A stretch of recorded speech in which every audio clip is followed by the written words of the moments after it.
Hello students, स्वागत है आपका जागृति क्लासेस लर्निंग ऐप पर। तो प्यारे बच्चों, हम पढ़ रहे थे फिजिक्स में 15वां चैप्टर परमाणु। तो परमाणु में अपन ने काफ़ी सारा सब कुछ पढ़ लिया। नाभिकीय बलों के बारे में पढ़ा अपन ने, और रेडियो एक्टिविटी के बारे में पढ़ा, जिसमें अल्फा बीटा गामा क्षय के बारे में पढ़ा। और साथ में अपन ने पढ़ा बंधन ऊर्जा प्रति न्यूक्लियन और द्रव्यमान संख्या के मध्य ग्राफ पढ़ा। उस ग्राफ से अपन ने देखा कि छोटे जो तत्व हैं, जो जिनका साइज छोटा है, जिनका एक कम है, वो संयोजित होकर बड़े तत्व या बड़े परमाणु बनने की कोशिश करते हैं, स्थायित्व की ओर जाने की कोशिश करते हैं। तो इस प्रोसेस को बोलते हैं नाभिकीय संलयन। और बड़े कण जैसे यूरेनियम, जो क्या होते हैं, अस्थायी होते हैं, वह छोटे टुकड़ों में टूटकर स्थायित्व की ओर जाने के लिए छोटे कणों में टूटते हैं। तो उसे कहते हैं नाभिकीय विखंडन। तो आज अपना टॉपिक है, काफ़ी कुछ पढ़ लिया। अब आगे जो टॉपिक है वो सारा का सारा थ्योरेटिकल है। तो थ्योरेटिकल है तो अब स्मार्ट क्लास है, तो स्मार्ट क्लास के हिसाब से चलते हैं। तो आज मैं बुक के पेज आपके स्क्रीन पे लाके आप आज इसी से पढ़ाऊंगा। तो प्यारे बच्चों देखिए, आज अपना टॉपिक है नाभिकीय ऊर्जा। नाभिक की ऊर्जा, नाभिक से संबंधित जो ऊर्जा है, जो अपन ने देखा नाभिकीय संलयन और विखंडन, वो नाभिकीय ऊर्जा के ही हिस्से हैं। तो प्यारे बच्चों, अब देखिए क्या है नाभिकीय ऊर्जा। ऊर्जा के आप रीडिंग लगाइए, देखिए शांति से, कोई दिक्कत नहीं है। ऊर्जा के विभिन्न रूपों से आप सुपरिचित हैं। आइंस्टीन द्रव्यमान ऊर्जा समीकरण के ज्ञान के बाद आप यह भी जानते हैं कि द्रव्य अपने आप में ऊर्जा का भंडार है। कहने का मतलब है कि द्रव्य जो है, पदार्थ, वो अपने आप में क्या है, ऊर्जा का भंडार है भाई। मतलब द्रव्यमान से आप ऊर्जा कन्वर्ट कर सकते हो। फिर क्या बोला, परंतु हमारे दैनिक जीवन में कार्य आने वाली ऊर्जा कुछ विशिष्ट रूपों में ही वांछित है। उदाहरण के लिए भोजन पकाना, पानी गर्म करना, ऊष्मा ऊर्जा चाहिए। तो भोजन पकाने और पानी गर्म करने के लिए ऊष्मा ऊर्जा चाहिए, जबकि पंखे, कूलर, विद्युत बल्ब इत्यादि युक्तियों के लिए हमें विद्युत ऊर्जा चाहिए। कोयला, प्राकृतिक गैस, ऑक्सीजन, सब में आंतरिक ऊर्जा है, ठीक है। किंतु इनसे सीधे ही ऊष्मा प्राप्त नहीं की जा सकती। इसके लिए इसका दहन आवश्यक है। इसमें वस्तुतः रासायनिक अभिक्रिया उपस्थित है। तो इन सब में अपना कहीं ना कहीं दहन की जरूरत होती है। और दहन मतलब, दहन एक रासायनिक अभिक्रिया है। रासायनिक अभिक्रिया में, अब अपन इसको आगे देखते हैं। यहाँ तक क्लियर है भाई आपका? तो ऊर्जा के बहुत सारे भंडार है और ऊर्जा के बहुत सारे रूप है, ठीक है। तो आपने ऊष्मा ऊर्जा देखी, विद्युत ऊर्जा देखी, ठीक है, आंतरिक ऊर्जा देखी। ये सब रासायनिक क्रियाओं के फलस्वरूप होता है, जिनमें दहन मुख्य है। अब अपन आगे बढ़े तो देखो, पुनः वस्तुतः हम दहनशील, इसको एक रीडिंग लगाइए, मैं 1 मिनट में लाइट सेट करता हूं। तो वस्तुतः हम दहनशील पदार्थों के परमाणुओं की बाह्य इलेक्ट्रॉनों की व्यवस्थाएं परिवर्तित कर, बाह्य इलेक्ट्रॉनों, वस्तुतः हम दहनशील पदार्थों के परमाणुओं की बाह्य इलेक्ट्रॉनों की व्यवस्थाएं परिवर्तित कर अधिक स्थायी संयोजनों का निर्माण करते हैं। इसी प्रकार किसी नाभिकीय निकाय से भी हम विभिन्न नाभिकीय अभिक्रियाओं द्वारा ऊर्जा प्राप्त करते हैं। तो उसने कहा कि जैसे रासायनिक क्रियाओं के फलस्वरूप ऊर्जा प्राप्त होती है, वैसे ही नाभिकीय निकाय में नाभिकीय अभिक्रियाओं द्वारा भी हमें क्या प्राप्त होती है, ऊर्जा प्राप्त होती है। बंधन ऊर्जा प्रति न्यूक्लियन संबंधी अध्ययन में हम देख चुके हैं कि मध्यवर्ती द्रव्यमान के नाभिक की प्रति न्यूक्लियन बंधन ऊर्जा अधिक होने के कारण मध्यवर्ती द्रव्यमान के नाभिक की क्या होती है, बंधन ऊर्जा प्रति न्यूक्लियन ज़्यादा होती है। किसकी भाई? फैकोनी की। बताया था मध्यवर्ती कौन से थे? फैकोनी, जिसमें निकल की सबसे ज़्यादा होती है। अपने बुक के अकॉर्डिंग निकल की है, एनसीईआरटी के अकॉर्डिंग फेरस की है, लगभग सेम है, कोई फर्क नहीं पड़ता। तथा स्थायित्व प्राप्त करने के लिए भारी नाभिक मध्यवर्ती नाभिकों में विखंडित होकर ऊर्जा विमुक्त कर सकते हैं, या हल्के नाभिक संलयन की प्रक्रिया द्वारा स्थायित्व प्राप्त कर ऊर्जा विमुक्त कर सकते हैं। इन दोनों ही प्रक्रमों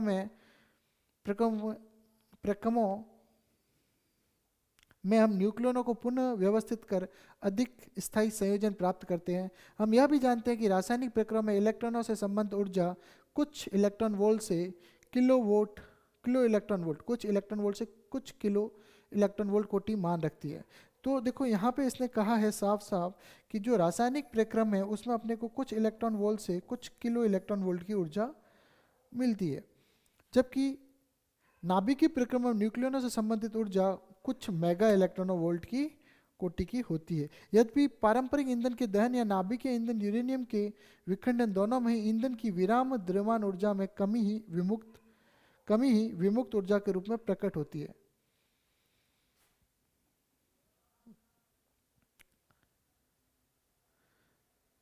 देखिए यहाँ तक क्या है कि अपन ने बोला कि यद्यपि प्रारंभिक ईंधन के दहन या नाभिकीय ईंधन यूरेनियम के विखंडन दोनों में ईंधन की विराम द्रव्यमान ऊर्जा में ही कमी होती है। मतलब आपने देखा कोयला जलेगा तो उसका द्रव्यमान भी कम होगा, और नाभिकीय विखंडन होगा या संलयन होगा तो उसमें भी द्रव्यमान क्या होगा, पहले से कम होगा। मतलब ऊर्जा रिलीज होती है, द्रव्यमान कम होता है, ऊर्जा के रूप में प्रकट होती है। पर नाभिकीय विखंडन में विराम द्रव्यमान का एक बड़ा अंश ऊर्जा के अन्य रूप में प्रकट होता है, जो पारंपरिक ईंधन कोयला, गैस इत्यादि की तुलना में बहुत अधिक होता है। उदाहरण के रूप में सिद्धांत 1 किलो कोयले, बहुत बढ़िया उदाहरण दिया है इन्होंने, बहुत बढ़िया उदाहरण दिया। इन्होंने कहा कि भाई 1 किलो, सुनिएगा, 1 किलो आप कोयला जला लो और 1 किलो यूरेनियम जला लो, मतलब यूरेनियम विखंडित, यूरेनियम से ऊर्जा प्राप्त कर लो, तो ये यूरेनियम वाली ऊर्जा है इस कोयले वाली ऊर्जा की तुलना में बहुत अधिक होगी। क्लियर? अगर इससे, सुनिएगा, इससे अगर ऊर्जा मिल रही है और 100 वाट का बल्ब जलाना है, एग्जाम्पल दिया है, तो आप 8 घंटे तक जला सकते हो, सिर्फ 8 घंटे तक। एक कोयले से जो ऊर्जा मिली, 100 वाट का बल्ब जो है, 100 वाट का क्या बल्ब, आप उससे कितने घंटे जला सकते हो, 8 घंटे ही जला सकते हो।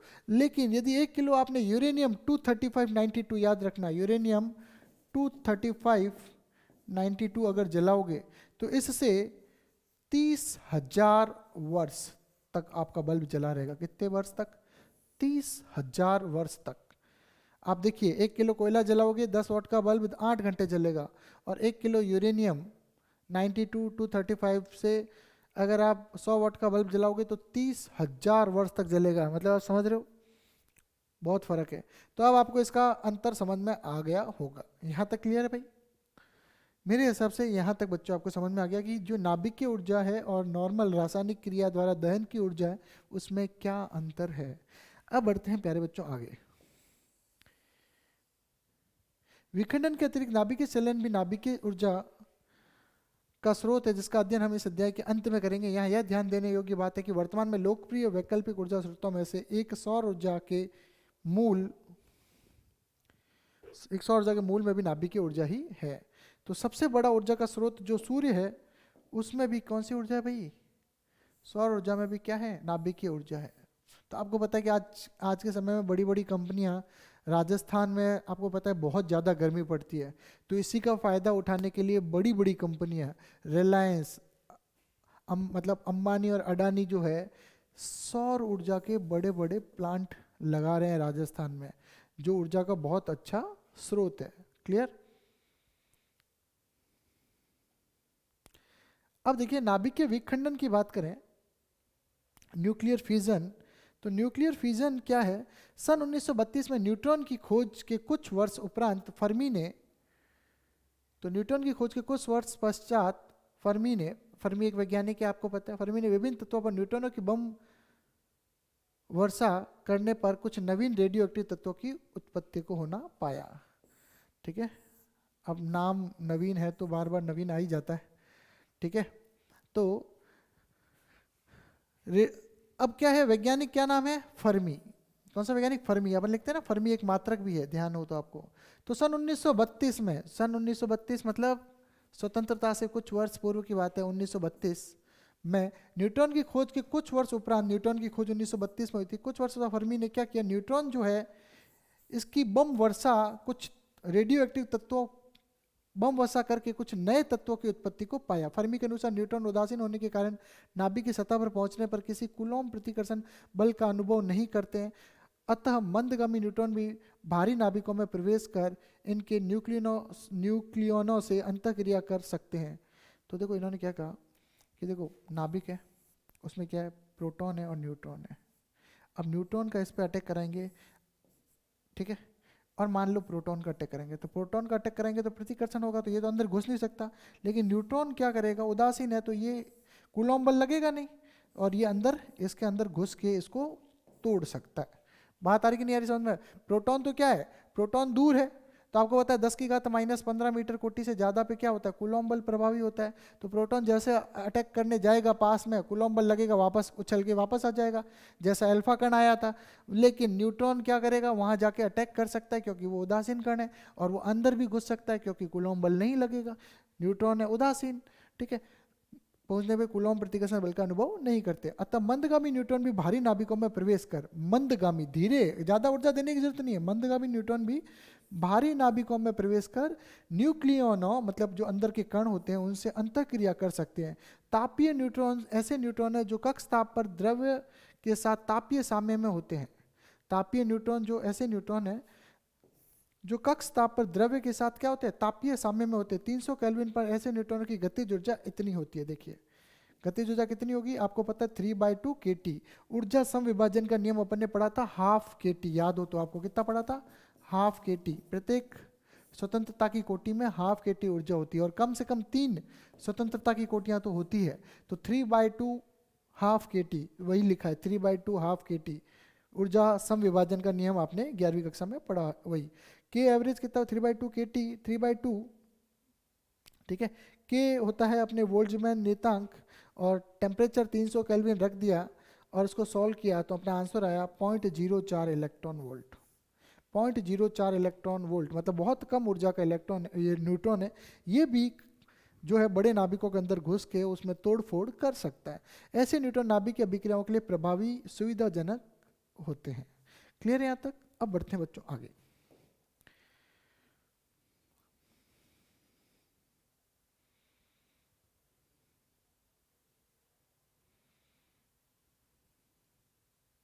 ठीक है, अब अपन देखें अगला साइड जो है 1939 में जर्मन वैज्ञानिक जो है ऑटो हॉर्न और स्ट्रॉसमैन ने यूरेनियम पर तापीय न्यूट्रॉनों की बौछार के बाद, दो वैज्ञानिक थे ऑटो हॉर्न और स्ट्रॉसमैन। ऑटो हॉर्न 1939 में, देखो स्वतंत्रता से कुछ वर्ष पूर्व की बात है, अभी देखा 1932 में न्यूटन की खोज हुई थी, उसके बाद की बात है। तो 1939 में जर्मन वैज्ञानिक ऑटो हॉर्न और स्ट्रॉसमैन ने क्या किया, यूरेनियम पर तापीय न्यूट्रॉनों की बौछार के बाद, तापीय न्यूट्रॉन कौन से, ये 0.04 इलेक्ट्रॉन वोल्ट वाले, ठीक है। तो बौछार के बाद पाया, इन न्यूट्रॉनों की बौछार कराई, किस पे, यूरेनियम पे। यूरेनियम पे क्या किया, न्यूट्रॉन की बौछार कराई, पाया कि उत्पादित कई नवीन रेडियो एक्टिव, फिर से नाम आ गया देखो, रेडियो तत्वों में से एक तत्व ऐसा था जिसके रासायनिक गुण, ऐसा तत्व पाया, अब पता नहीं था क्या बना है भाई, अटैक तो कर लिया, अब पता नहीं बना क्या है। तो ऐसे रासायनिक गुण जिनमें बैरियम के समान था, किसके समान था, बैरियम, देखो एक बैरियम होता है एक बेरिलियम होता है, ध्यान रखना, ठीक है। तो बैरियम के समान था, बाद में पुष्ट हुआ, पहले तो लगा कि बैरियम जैसा ही गुण है इसके, है क्या पता नहीं, बाद में ये पुष्टि हो गई कि वो जो तत्व था वो बैरियम ही था। क्या था, बैरियम ही, Z56। ऑटोन तथा स्ट्रॉसमैन के लिए यह समझना कठिन था कि यूरेनियम जो Z92 है पर न्यूट्रॉनों की बम वर्षा से मध्यवर्ती द्रव्यमान नाभिक बैरियम किस प्रकार उत्पन्न होता है। ये कंफ्यूज हो गए कि भाई यूरेनियम बड़ा है, उस पर हमने न्यूट्रॉनों की बौछार कराई, न्यूट्रॉन कौन से, तापीय न्यूट्रॉन जो रूम टेम्परेचर 300 केल्विन जितनी उनकी ऊर्जा है, इन्होंने उस पर अटैक करके उससे बेरियम कैसे बना लिया भाई, ठीक है। तो इसी चीज को देखते हुए उलझन हो गई, क्या हो गई, उलझन। वैज्ञानिकों की जिंदगी में तो उलझन है, वो एक चीज खोज करते हैं, दूसरी चीज गलती पकड़ में आती है, दूसरी खोज करते हैं, तीसरी गलती पकड़ में आती है। तो देखो इस उलझन का हल भौतिक शास्त्रियों के लीज मैटनर, दो वैज्ञानिक और है, तो लीज मैटनर और ऑटो फ्रिस, ठीक है, ऑटो हॉर्न था वो और ये ऑटो फ्रिस ने प्रस्तुत किया। उन्होंने दर्शाया कि यूरेनियम नाभिक तापीय न्यूट्रॉन का अवशोषण कर ऊर्जा मुक्त करने के साथ मध्यवर्ती द्रव्यमान के दो नाभिकों में टूट सकता है, जिसमें से एक बैरियम भी हो सकता है। इस प्रक्रम, मतलब एक बैरियम भी हो सकता है और भी कुछ बन सकता है भाई। इस प्रक्रम का उन्होंने नाभिकीय विखंडन नाम दिया। किसने नाम दिया भाई, नाभिकीय विखंडन, किसने, मैटनर और फ्रिस ने, ठीक है। लीज ऑटो फ्रिस, लीज मैटनर और ऑटो फ्रिस, ठीक है। नाम याद रखने की कोई इतनी जरूरत नहीं। नाभिकीय विघटन में उत्पाद नाभिकों तथा ऊर्जा विमुक्त करने के अतिरिक्त न्यूट्रॉन भी मुक्त होते हैं। तो नाभिकीय विखंडन में ये तो होता है कि बड़ा कण, यूरेनियम जैसा बड़ा कण टूटता है बेरियम क्रिप्टॉन में, मान के चलो, फिर लेकिन उसके साथ न्यूट्रॉन भी बनते हैं भाई, कहीं पे 2 कहीं पे 3 न्यूट्रॉन भी बनते हैं, तो विखंडन नाम दिया, और अतिरिक्त न्यूट्रॉन भी मुक्त होते हैं। यहाँ पर ध्यान देने योग्य बात यह है कि उत्पाद नाभिक अद्वितीय नहीं होते हैं। क्या बोला भाई, वापस गौर करिए, ध्यान देने बात यहाँ से, ठीक है। तो ये कहा कि यहाँ पे ध्यान देने वाली बात प्यारे बच्चों ये है कि यहाँ पे ध्यान देने योग्य बात यह है कि जो नाभिक उत्पाद नाभिक है वो अद्वितीय नहीं होते हैं। अद्वितीय नहीं होते मतलब कुछ भी बन सकते हैं, ऐसा नहीं है कि भाई बेरियम ही बनेगा, कुछ भी बन सकते हैं, जैसे अटैक किया वैसे। अब आप मान के चलो नारियल तोड़ा आपने, ऐसे फोड़ के नारियल फोड़ा, सर पे नहीं फोड़ना, जमीन पे, ठीक है, जमीन पे आपने नारियल फोड़ा, तो उस नारियल के दो टुकड़े किसी भी प्रकार हो सकते हैं, एक साइड बड़ा भाग जा सकता है, एक साइड छोटा भाग जा सकता है, कुछ भी हो सकता है, बराबर टूट सकता है। तो उन्होंने कहा कि कोई जरूरी नहीं है उत्पाद यूनिक ही बने।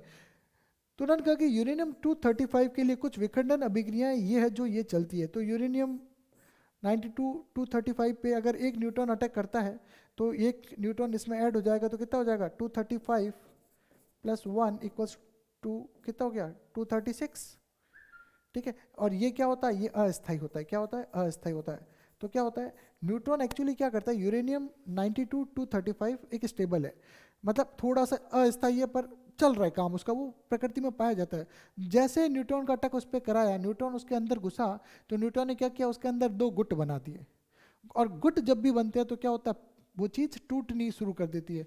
तो फिर ये अस्थायी यूरेनियम बन गया, और फिर ये टूटेगा तो बैरियम, बाकर, बाकर याद करना, बक्कर याद कर लो, बक्कर, ठीक है। तो बैरियम और क्रिप्टॉन ये 56 है, तो ये हो गया 36 144 90, और 2 न्यूट्रॉन निकाल दो, ठीक है। तो ये बाकर में 2 न्यूट्रॉन भी निकलते हैं, और बाकर में ये अगर 89 हो जाए तो कभी कभी 3 न्यूट्रॉन भी निकलते हैं, तो कभी 2 न्यूट्रॉन 3 न्यूट्रॉन एक की बात है।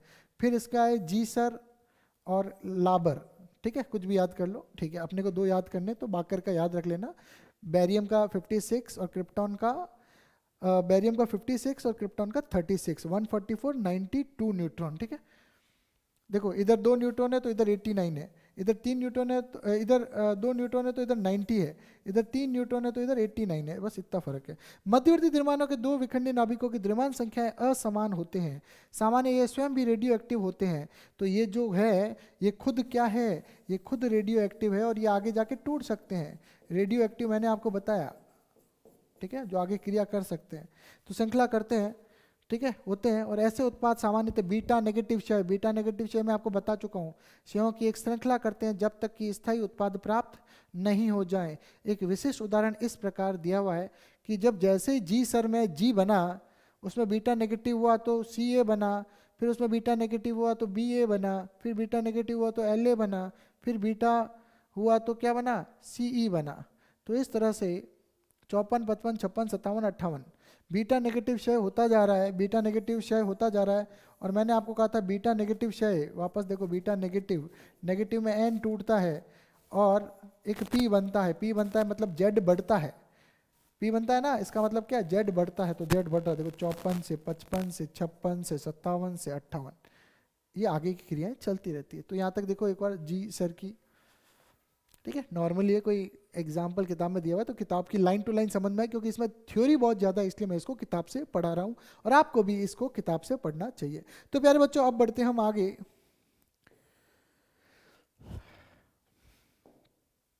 ठीक है, तो अब देखिए औसत रूप से विखंडन में 2.5 न्यूट्रॉन प्राप्त होते हैं। तो आपने देखा कहीं पे 3 और कहीं पे 2 प्राप्त हो रहे हैं, तो मैं कह सकता हूँ कि कितने न्यूट्रॉन प्राप्त होते हैं भाई, 2.5 न्यूट्रॉन प्राप्त होते हैं, जिन्हें तीव्रगामी न्यूट्रॉन कहा जाता है। यहाँ से जो न्यूट्रॉन निकलते हैं वो कैसे होते हैं, तीव्रगामी न्यूट्रॉन होते हैं। कितने होते हैं, तीव्रगामी न्यूट्रॉन होते हैं। इसकी ऊर्जा होती है 2 मेगा इलेक्ट्रॉन वोल्ट। कितनी होती है भाई, 2 मेगा इलेक्ट्रॉन वोल्ट। क्लियर भाई। तो देखिए जो ये इलेक्ट्रॉन न्यूट्रॉन रिलीज होते हैं, इनकी ऊर्जा कितनी होती है, 2 मेगा इलेक्ट्रॉन वोल्ट होती है। तो ध्यान से देखिए कि अभी इनकी ऊर्जा 2 मेगा इलेक्ट्रॉन वोल्ट है, और इसको अपने को ले जाना कहाँ है, 0.04 इलेक्ट्रॉन वोल्ट, बहुत कम करनी है। बात आ रही समझ में। अभी न्यूट्रॉन की ऊर्जा, ये किसकी ऊर्जा, न्यूट्रॉन की। तो न्यूट्रॉन की जो ऊर्जा है वो 2 मेगा इलेक्ट्रॉन वोल्ट होती है जैसे रिलीज होता है, लेकिन अपने को इसको क्या करना है, ये तीव्रगामी है, और अपने को बनाना क्या है भाई, अपने को बनाना है मंदगामी, मंदगामी बनाना है। तो मंदगामी बनाने के लिए अपन यूज़ करते हैं मंदक। क्या यूज़ करते हैं, मंदक, आगे पढ़ेंगे अभी मंदक। तो मंदक के रूप में क्या यूज़ करते हैं, जल H2O D2O, जल भारी जल, और ग्रेफाइट, 3 चीज़ें याद करो, लिख देना भाई। मंदक के रूप में सवाल आएगा, बार बार मैं यही बता दिया।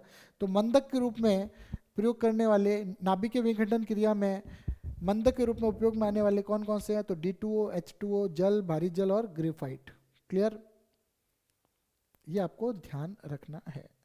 क्लियर, फिर आगे और चर्चा करेंगे, तब और विस्तृत में देखेंगे। तो क्या लिखा हुआ है, यूरेनियम 235 का आगे और विखंडन संभव नहीं है इन न्यूट्रॉनों द्वारा।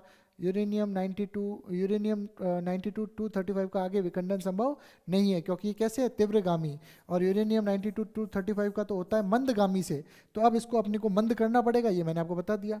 जब तक कि इन्हें मंदित नहीं किया जाए चित्र, यूरेनियम 235 के विखंडन से प्राप्त भिन्न विखंडन उत्पाद नाभिकों के प्रतिशत उत्पादित तथा द्रव्यमान संख्या के मध्य ग्राफ दर्शाया गया। 100 से ऊपर विभिन्न न्यूक्लियोटाइड जो 20 से अधिक भिन्न तत्वों को प्रदर्शित करते हैं और दर्शाए गए। छोड़ो, अधिकांश विखंडन उत्पादों के लिए द्रव्यमान संख्या 90 से 100 तथा 135 से 145 तक रहती है। तो अपन ने अभी देखा कि एक 90 वाला बना था, 90 से 100 रहता है, और दूसरे की कितनी रहती है 135 से, तो एक का 144 था और एक का 90 था।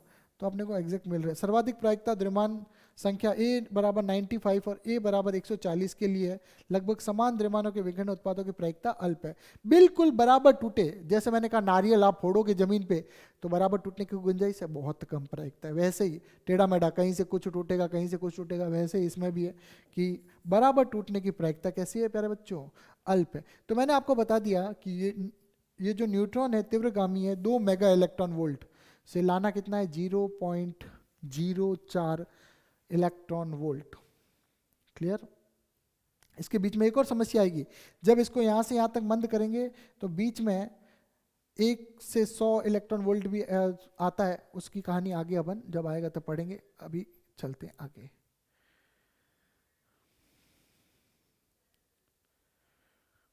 तो ये चित्र बना हुआ है, इसने ये कहा कि उत्पाद प्रतिशत, क्लियर, ये A है, तो बराबर बीचों बीच वाले पदार्थ बनने की प्रायिकता क्या है, बिल्कुल कम है। प्रतिशत क्या है, कम है। और कम वाले और ज़्यादा वाले बीचों बीच बनने वालों की संख्या क्या है, कम है। और इधर वाले असमान, मतलब कम A वाले और ज़्यादा A वाले बराबर बीचों बीच नहीं, 235/2 लगभग, ये वाले आपको बिल्कुल न के बराबर मिलेंगे। क्लियर, तो आपको ज़्यादातर 90 और 100 वाले, और इधर आपको मिलते हैं 140 से 150-60 के आसपास वाले मान लो, ठीक है। क्लियर, तो ये हो गया। अब बढ़ते अपन नाभिकीय विखंडन के लिए मुक्त ऊर्जा क्यों रासायनिक, इसको हटा देते हैं एक बार ताकि अपने को दिखे। नाभिकीय विखंडन के लिए मुक्त ऊर्जा क्यों रासायनिक प्रक्रिया में मुक्त ऊर्जा से अत्यधिक होती है, पता है भाई। इसका अनुमानित आकलन करने के लिए हम प्रति न्यूक्लियन बंधन ऊर्जा वक्र की सहायता लेते हैं, जो मैंने आपको बताया था। ये प्रति न्यूक्लियन बंधन ऊर्जा का वक्र क्या बताया था, अरे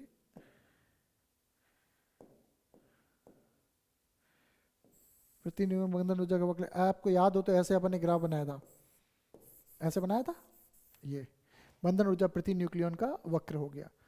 तो अब देखिए लेते हैं, इस वक्र से हम देख सकते हैं कि भारी नाभिकों के लिए प्रति न्यूक्लियन बंधन ऊर्जा EBN लगभग 7.6, कितनी है भारी नाभिकों के लिए, कितनी है 7.6 मेगा इलेक्ट्रॉन होते, जबकि मध्यवर्ती के लिए लगभग 8.8, अपन ने पढ़ा था, सबके लिए एवरेज मान लो 8.5।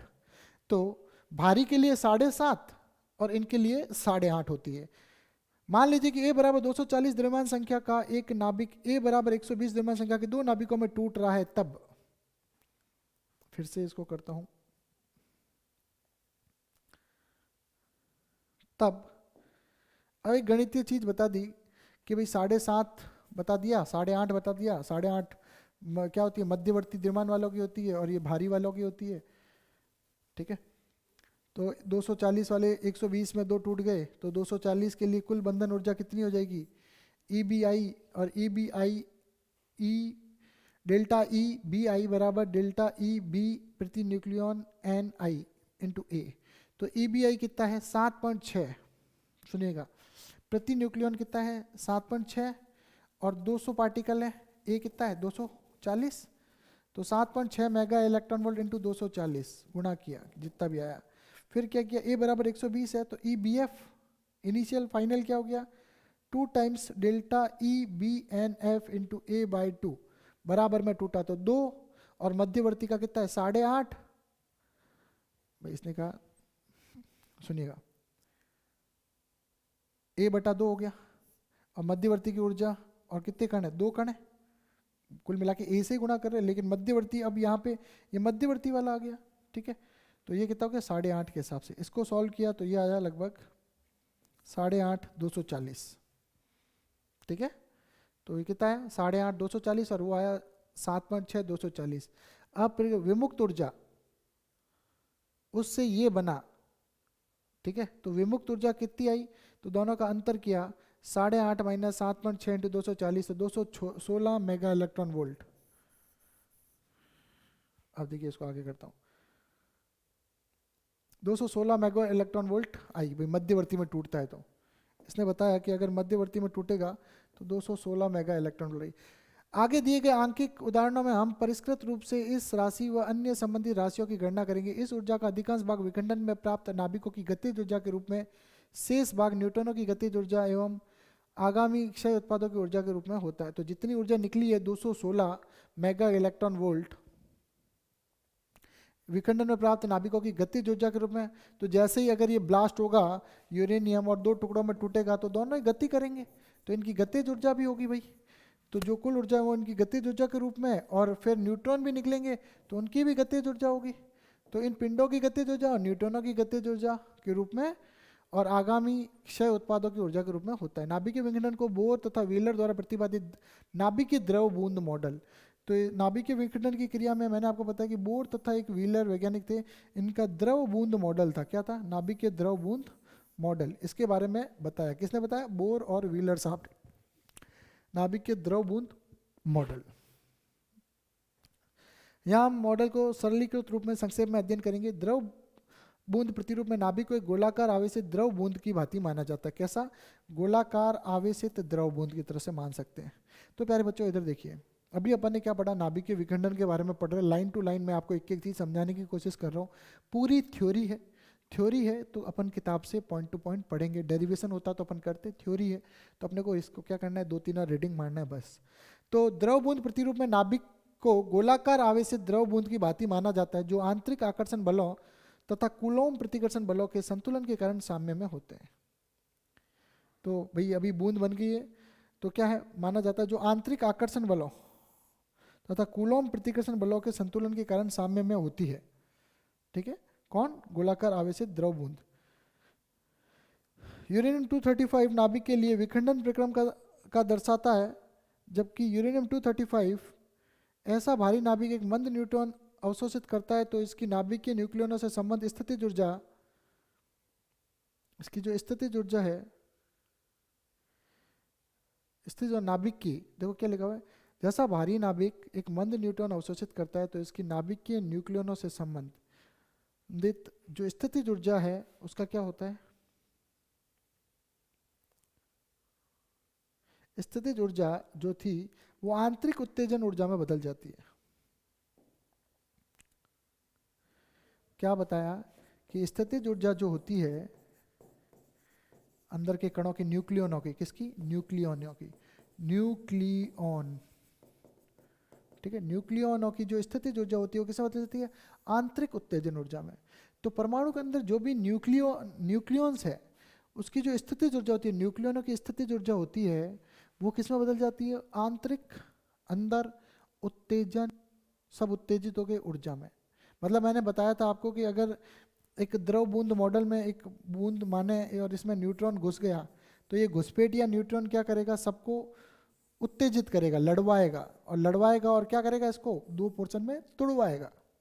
क्लियर, और खुद अगली गली पकड़ के रवाना हो जाएगा और आगे और लोगों को तोड़वाएगा। बात आ रही समझ में। तो ये घुसपैठिया जो न्यूट्रॉन है, क्या है, घुसपैठिया है न्यूट्रॉन, ठीक है, जहां घुसेगा वहां क्या करेगा, गड़बड़ करेगा, 2 हिस्सों में तोड़ने की कोशिश करेगा गुटों को।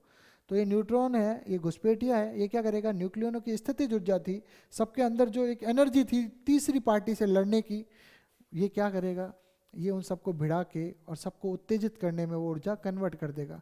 तो ये आंतरिक, अंदर का मामला है, उत्तेजन ऊर्जा में बदल देती है। इस प्रक्रिया में उत्तेजन ऊर्जा जो है 6.5 मेगा इलेक्ट्रॉन वोल्ट होती है। कितनी होती है भाई, उत्तेजन ऊर्जा जो ये है ये कन्वर्ट होती है, ये कितनी होती है, 6.5 मेगा इलेक्ट्रॉन वोल्ट होती है। तभी अपने देखा था 7.5, 8.5 और ये कितना हो गया 6.5। तो ये पॉइंट याद रखना इस तरह से। तथा इस अतिरिक्त उत्तेजन ऊर्जा के कारण नाभिक, अब अतिरिक्त उत्तेजन ऊर्जा के कारण नाभिक भीषण कंपन करने लगता है। अब सब उत्तेजित हो गए तो क्या होगा, सिस्टम क्या होगा इसके अंदर का, गड़बड़ होगा। एक गांव में मान के चलो घुसपैठिया घुसने उसने सारे दो गुटों में तोड़ दिया सबको, तो क्या होगा, सब आपस में लड़ेंगे तो क्या होगा, माहौल खराब होगा, तो क्या होगा, कंपन होगा। और उस कंपन के कारण क्या होगा, वो गांव दो हिस्सों में टूट जाएगा। वैसे ही परमाणु भी, नाभिक भी दो हिस्सों में टूटे, भीषण कंपन करने लगता है। इस प्रकार के कंपनों के कारण नाभिक में एक छोटी ग्रीवा उत्पन्न हो जाती है। क्या उत्पन्न हो जाती है, ग्रीवा उत्पन्न हो जाती है, तथा यह डंबल जैसी आकृति में आ जाती है। तो जैसे ये जैसे घुसपैठ करता है, डंबल जैसी आकृति मतलब इस तरह की आकृति में, ठीक है। ये न्यूट्रॉन है, इसने घुसपैठ की तो कुछ इधर आ गए कुछ इधर आ गए, दो गुट बन गए, अब ग्रीवा बन गई ये, क्लियर। अब क्या होगा, जैसे एक रेंज 10 की घात -15 मीटर से ज़्यादा में चले गए ये इधर वाले प्रोटॉन और इधर वाले प्रोटॉन, तो अब कौन सा बल हावी हो जाएगा, कूलॉम बल। कौन सा बल, कूलॉम बल। कूलॉम बल इनको प्रतिकर्षण कराएगा, तो फाइनली क्या होगा, ये जो है दो गोलों में कन्वर्ट हो जाएगा, ये दो गोलों में टूट जाएगा। देखिए आगे क्या होता है, तो यह डंबल जैसी आकृति में आ जाता है। यदि परिस्थितियां अनुकूल हो तो इन दो भागों के मध्य प्रतिकर्षण के कारण, प्रतिकर्षण किस कारण, कूलॉम के कारण, ठीक है, कूलॉम बल के कारण नाभिक दो भागों में टूट जाता है, अन्यथा नाभिक गामा किरणें उत्सर्जित कर पुनः पूर्व में आ जाता है। तो यदि समझदार होंगे तो वापस जुड़ जाएंगे, और समझदार नहीं होंगे, घुसपैठिया सफल हो गया तो क्या होगा, ये दो भागों में टूट जाएगा। और जैसे दो भागों में टूटेगा तो अब इन दोनों की आपस में तो बनेगी नहीं, तो दोनों तेज गति से विपरीत दिशा में जाएंगे, जिससे रेखीय संवेग संरक्षण भी बना रहे। कौन सा, रेखीय संवेग संरक्षण। तो क्या बना रहे भाई, रेखीय संवेग संरक्षण भी बना रहे। रेखीय संवेग संरक्षण तो सब जगह होता है। आपको बता दूं, एंटी न्यूट्रिनो और एंटी न्यूट्रिनो की बात मैंने करी थी। ये जो कण होते हैं एंटीनो और एंटी न्यूट्रिनो, ठीक है, उनके बारे में मैं चर्चा करूंगा। तो ये जो कण है, ये इससे पहले इनकी परिकल्पना की थी वैज्ञानिक पाउली ने। न्यूट्रिनो एंटी न्यूट्रिनो की परिकल्पना वापस बता रहा हूँ, न्यूट्रिनो और एंटी न्यूट्रिनो, इसकी परिकल्पना किसने करी थी, वैज्ञानिक पाउली ने। क्यों करी थी, क्योंकि ये रेखीय संवेग संरक्षण, रेखीय संवेग संरक्षण और कोणीय संवेग संरक्षण की पालना नहीं कर रहा था इससे पहले। इससे पहले जो समीकरण था इनकी पालना नहीं कर रहा था, इसलिए इनको इंट्रोड्यूस कराया। अब इन दोनों की पालना हो रही थी, न्यूट्रिनो एंटी न्यूट्रिनो की, क्लियर। और इसके साथ मैं आपको बता दूं, एक इलेक्ट्रॉन निकला था और एक ई पॉजिटिव निकला था। इलेक्ट्रॉन तो आपको पता है, इसको कहते हैं पॉजिट्रॉन। क्या कहते हैं, पॉजिट्रॉन। और पॉजिट्रॉन क्या होता है, सिमिलरली डिट्टो सेम इलेक्ट्रॉन होता है, लेकिन इसका आवेश पॉजिटिव होता है, बस डिट्टो सेम इलेक्ट्रॉन, मतलब इसका द्रव्यमान भी इलेक्ट्रॉन के द्रव्यमान के बराबर होता है और इसका आवेश भी इलेक्ट्रॉन के बराबर होता है, लेकिन इनकी प्रकृति विपरीत होती है। इलेक्ट्रॉन ई नेगेटिव होता है और ये क्या होता है, ई पॉजिटिव होता है प्यारे बच्चों। तो ये सारी चीज़ें मैंने आपको बताई। तो यहाँ एक बार रीडिंग लगाएं। यदि परिस्थिति अनुकूल हो तो इन दो भागों के मध्य प्रतिकर्षण का नाभिक दो भागों में टूट जाता है, अन्यथा नाभिक गामा किरणें उत्सर्जित कर पुनः पूर्व में आ जाता है। बोर और व्हीलर द्वारा क्वांटम यांत्रिकी के आधार पर की गई गणनाओं के अनुसार यूरेनियम 235 में नाभिक को टूटने के लिए आवश्यक ऊर्जा, जिसे क्रांतिक ऊर्जा, तो इन्होंने क्वांटम यांत्रिकी के अनुसार जो ऊर्जा बताई कि टूटने के लिए कितनी उत्तेजन ऊर्जा चाहिए, तो उत्तेजन ऊर्जा चाहिए 5.3 मेगा इलेक्ट्रॉन वोल्ट कम से कम, और यहाँ मिल कितनी रही है, 6.5 मेगा इलेक्ट्रॉन वोल्ट, ज़्यादा ही है तो टूटेगा ही। तो जो नाभिक उत्तेजन ऊर्जा से कम है, अतः नाभिक का विखंडन संभव हो जाता है। और इस प्रकार नाभिक पहले ऐसे न्यूट्रॉन घुसा, दिख रहा है आपको, न्यूट्रॉन ऐसे घुसा, जैसे न्यूट्रॉन अंदर घुसा तो इसने क्या किया, धीरे धीरे दो गुट बनाने की कोशिश की, फिर ये बनी ग्रीवा, ठीक है, और फिर कूलॉम बलों के कारण दो सेंटर बने। ये सब मैं बता चुका हूँ आपको। तो बच्चों यहाँ तक मेरे हिसाब से आपको समझ में आ गया हो। जल्दी से 1 मिनट देख लीजिए, जल्दी से पूरी कहानी, फिर मैं बढ़ता हूँ आगे।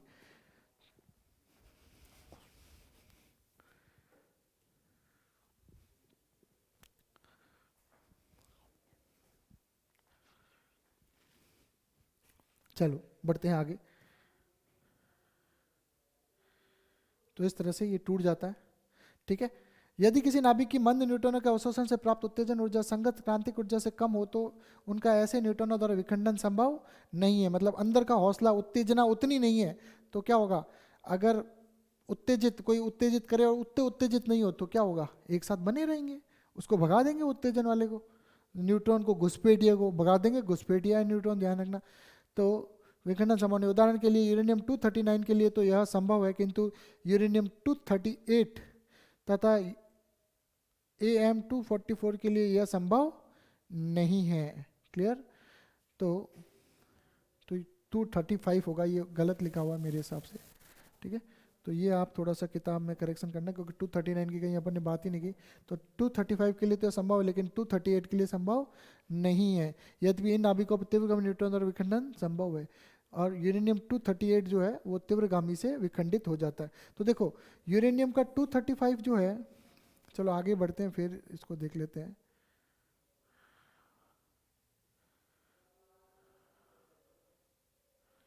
ठीक है, अब देखिए मैंने बताया यूरेनियम का जो 235 है वो मंद न्यूट्रॉन से विखंडित होता है, मंद न्यूट्रॉन से।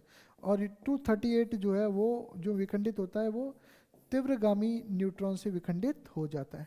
तो आपको ये ध्यान रखना है, क्लियर।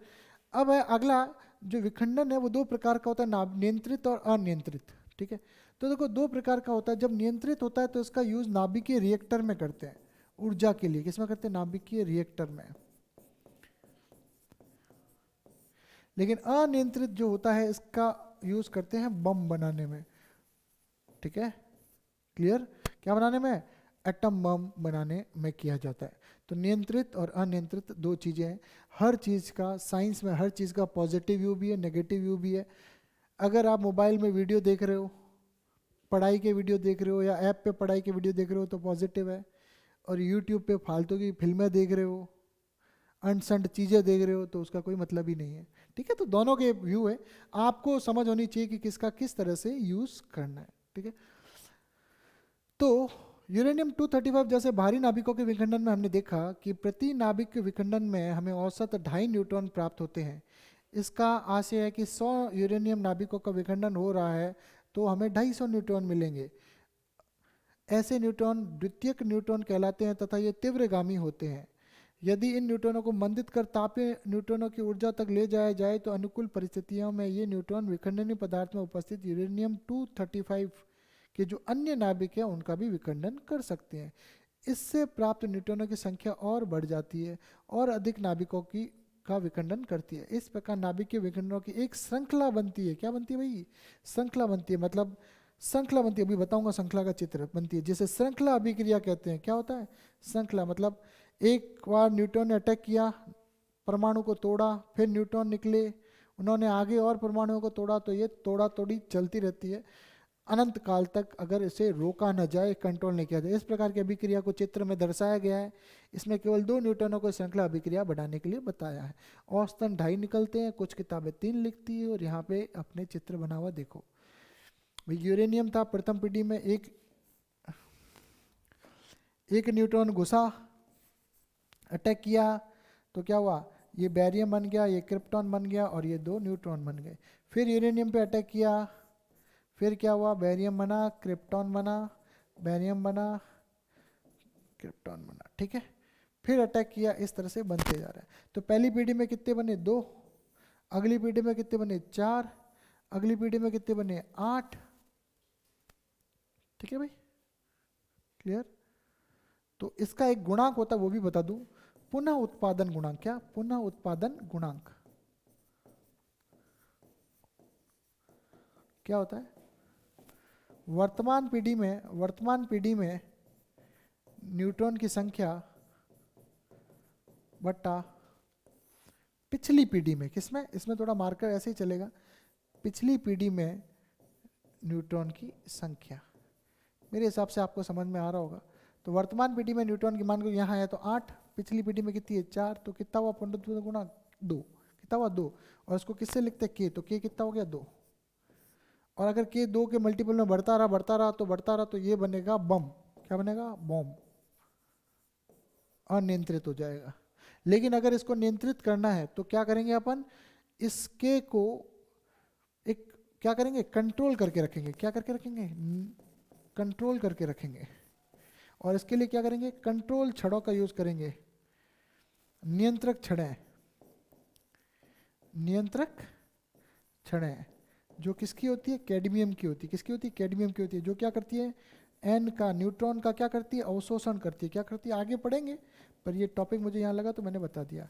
तो के जो है ये न्यूट्रॉन का अवशोषण करती है। यहाँ तक बच्चों मैंने बता दिया, अब मैं बढ़ रहा हूँ आगे। ठीक है, तो श्रृंखला अभिक्रिया का एक प्रतिक्रिया चिन्ह यहाँ विखंडन उत्पाद न्यूट्रॉन में दर्शाते हैं, ठीक है। श्रृंखला अभिक्रिया स्वपोषी हो इसके लिए आवश्यक है कि यूरेनियम 235 के विखंडन से प्राप्त न्यूट्रॉनों में से कम औसत रूप कम से कम एक का किसी अन्य यूरेनियम 235 द्वारा प्रग्रहण होकर इसका विखंडन हो, ठीक है। प्रग्रहण मतलब कोई दूसरा जो है यूरेनियम इसको ग्रहण करके विखंडन हो। इस प्रतिबंध को प्राय एक प्राचल के से व्यक्त करते हैं जिसे न्यूट्रॉन गुणक गुणांक या पुनरुत्पादन गुणांक या पुनरुत्पादन गुणांक कहते हैं। ये लिखा हुआ है भाई, देखिए। तो यहाँ पे है पुनरुत्पादन गुणांक, ठीक है, क्लियर। और दूसरा नाम इसका जो था, ठीक है, तो न्यूट्रॉन मल्टीप्लिकेशन फैक्टर, ठीक है। तो न्यूट्रॉन गुणांक, पुनरुत्पादन गुणांक तथा प्रत्येक विखंडन से प्राप्त न्यूट्रॉन की औसत संख्या को व्यक्त करता है। आगामी विखंडन कहते हैं के को परिभाषित करते विखंडन की किसी जनन या पीढ़ी में उत्पन्न न्यूट्रॉनों की संख्या और पिछली पीढ़ी में न्यूट्रॉन की संख्या। के का अधिक मान 2.5 हो सकता है, किंतु सामान्य यह इससे कम होता है क्योंकि कुछ न्यूट्रॉनों का विखंडनीय पदार्थ से क्षरण हो सकता है। विखंडनीय पदार्थ क्या करते हैं, उसका क्षरण कर देते हैं, अवशोषण मतलब क्षय कर देते हैं, क्षरण मतलब क्षय कर देते हैं, कहीं ना कहीं वो, ठीक है, एडजस्ट कर लेते हैं। हो सकता है कुछ न्यूट्रॉन विखंडनीय पदार्थ में उपस्थित नाभिकों द्वारा अवशोषित हो सकते हैं। तो क्या है भाई, क्या है, 2.5 होते हैं। के का मान जनरली कितना होता है, के का मान अधिकतम क्या होता है, यहाँ देखिए। तो यहाँ देखिए के का मान अधिकतम कितना हो सकता है, 2.5। अब क्या होता है, कुछ न्यूट्रॉनों का, ध्यान से देखना, ये सामान्य इससे कम होता है। क्यों होता है कि कुछ न्यूट्रॉनों का विखंडनीय पदार्थ से क्षरण हो सकता है और कुछ न्यूट्रॉन विखंडनीय पदार्थ में उपस्थित नाभिकों द्वारा अवशोषित हो जाते हैं। तो देखो, कुछ विखंडनीय पदार्थ द्वारा क्षरण हो जाता है और कुछ क्या हो जाता है, अवशोषित हो जाते हैं। विखंडनीय पदार्थ, दोनों में रोल विखंडनीय पदार्थ का ही है। तो क्या हो जाता है, विखंडनीय पदार्थों द्वारा एक तो क्षरण हो जाता है और दूसरा क्या हो जाता है, अवशोषण हो जाता है। क्षरण और अवशोषण 2 वर्ड याद रखना भाई। क्यों कम हो जाते हैं, तो क्षरण हो जाता है किसी किसी का अवशोषण हो जाता है। क्या हो जाता है, क्षरण हो जाता है, किसी का क्या हो जाता है, अवशोषण हो जाता है। तो यदि के का मान 1 से कम है तो स्पष्ट है कि स्वपोषी श्रृंखला अभिक्रिया संभव नहीं है, क्योंकि आगामी प्रत्येक विघटन के बाद न्यूट्रॉनों की संख्या में उत्तरोत्तर कमी होगी तथा कुछ जननों के बाद श्रृंखला अभिक्रिया समाप्त हो जाएगी। तो के का मान यदि 1 है तो स्पष्ट स्वपोषी श्रृंखला अभिक्रिया, श्रृंखला अपने आप श्रृंखला नहीं बनेगी भाई, के का मान 1 है तो, क्योंकि आगामी प्रत्येक विघटन के बाद मान के चलो 8 है, क्लियर। तो कम हो रहे हैं, मतलब 4 हुए, 2 हुए, फाइनली 1 हुए, फिर क्या हुआ, 0 हुआ, क्लियर। तो अभिक्रिया क्या हो जाएगी, समाप्त हो जाएगी। यदि के ग्रेटर देन 1 है तो बम बनेगा ये। तो अभिक्रिया की दर तेजी से बढ़ेगी। उदाहरण के लिए के अगर 1.5 है तथा किसी जनन में 150 न्यूट्रॉन प्राप्त होते हैं तो अगले जनन में 150 प्राप्त होंगे। इस प्रकार प्रत्येक जनन संख्या में वृद्धि होती जाएगी। ऐसी स्थिति में अभिक्रिया अनियंत्रित कहलाती है। कैसी कहलाती है भाई, अनियंत्रित कहलाती है तथा बहुत तीव्रता से प्रगति करती है तथा कुछ ही क्षणों में इतनी ऊर्जा उष्मा के रूप में प्रकट होती है जो अंततः विस्फोट को जन्म देती है और बम फटा भाई। सूतली बम से कई हजार गुना ज़्यादा धमाका होता है इससे और बहुत नुकसान होता है। परमाणु बम में ऐसी ही अनियंत्रित श्रृंखला अभिक्रिया वांछित होती है। परमाणु बम में वांछित अपने लिए नहीं है, परमाणु बम जो बनाते हैं उनके लिए वांछित है। अब क्या है,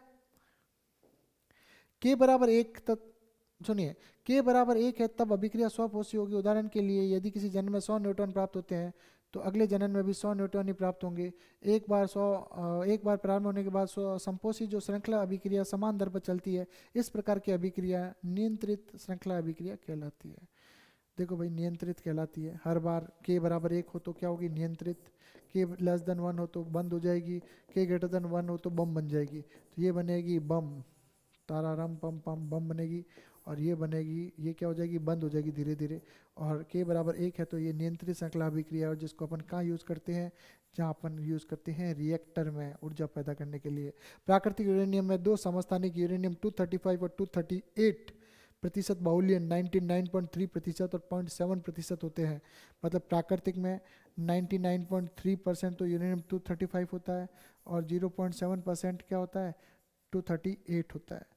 यूरेनियम 238 का मंदगामी न्यूट्रॉनों द्वारा विखंडन नहीं हो सकता तथा यह ऐसे न्यूट्रॉनों को अवशोषित कर यूरेनियम 239 नाभिक निर्मित करता है जो विखंडन के स्थान पर अन्य क्षयों द्वारा विघटित होते हैं। यूरेनियम 235 का मंदगामी न्यूट्रॉनों द्वारा क्षय होता है, किंतु प्राकृतिक यूरेनियम में इसकी मात्रा कम होने के कारण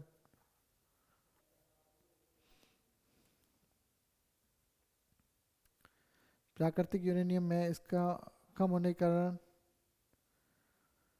किंतु प्राकृतिक यूरेनियम में इसकी मात्रा कम होने के कारण विघटन प्रायिकता कम होती है। अतः विखंडन अभिक्रिया की प्रायिकता बढ़ाने के लिए कृत्रिम उपायों द्वारा यूरेनियम 235 की प्रतिशत मात्रा बढ़ाकर 3 कर दी जाती है। तो मेरे हिसाब से ये थोड़ा सा स्वैप करो, ये 238 है और ये 235 है, क्लियर। तभी 235 की जो प्रतिशत मात्रा है वो 0.7% है, मुझे ऐसा लगता है। तो 235 है, उसकी प्रतिशत मात्रा कितनी है? 0.7% है। जो मेन काम का है वो बहुत कम है, तो 235 है वो बहुत कम है, तो उसकी प्रतिशत मात्रा कितनी कर दी जाती है? 3% तक बढ़ा दी जाती है। इस तरह प्राप्त यूरेनियम समृद्ध यूरेनियम कहलाता है। कैसा यूरेनियम कहलाता है? समृद्ध यूरेनियम कहलाता है। इसके उपरांत भी यूरेनियम से स्वपोषी श्रृंखला अभिक्रिया प्राप्त करने में निम्न गंभीर समस्याएं उपस्थित होती है और इस समस्याओं के बारे में चर्चा करनी है अपने को, ठीक है। तो पहली समस्या न्यूट्रॉन सरण समस्या। क्या है भाई न्यूट्रॉन सरण समस्या? तो ये गंभीर समस्या है। अब अपन गंभीर समस्या करेंगे। अभी तक जितना पढ़ा है आप अपने पास बुक को रखें और उससे आकलन करते जाएं भाई।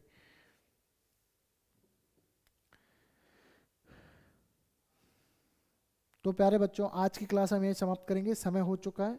अगली क्लास में फिर मिलेंगे, इसी के आगे पढ़ेंगे। अभी तक के लिए धन्यवाद।